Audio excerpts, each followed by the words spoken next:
How does the Russian Foreign Ministry comment on the ongoing discrimination against the Russian-speaking population in Latvia and other human rights violations in the Baltic states? What measures is Russia taking to protect its compatriots? Well, we have commented on this not only yesterday, but literally every day. And we are doing this not only in the informational sense, but also by telling about the steps that have been taken over many years, now already decades. The Russian Foreign Ministry is closely monitoring the development of the situation surrounding this latest instance of blatant Nazism. The inhumane decision of the Latvian authorities to expel from the country our compatriots who have not confirmed their knowledge of the Latvian language. Of course, this is barbarism, and of course, we strongly condemn it. This is a clearly expressed form of Nazism against Russian-speaking residents. As of now, there is no talk of mass deportations. Compatriots may use various administrative and legal mechanisms to protect their rights. What causes particular indignation is Riga's monstrous practice. Elderly people are being pushed out of the country.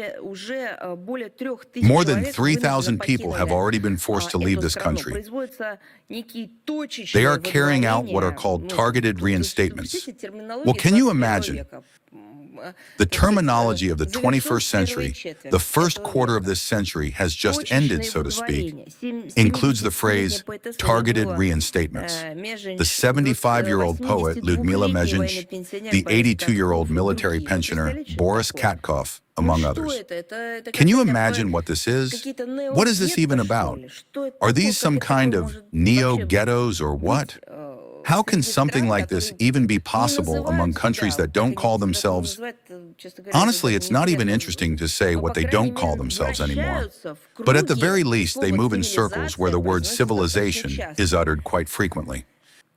The Russian embassy in Riga will continue to provide maximum assistance to our compatriots who have fallen into this whirlpool and are now in the crosshairs of Nazism.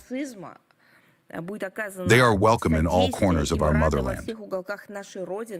We have already said this many times, and we have confirmed our words with deeds. Russia is employing the entire arsenal at its disposal to draw attention to this problem on relevant international platforms. We will, of course, expose this policy.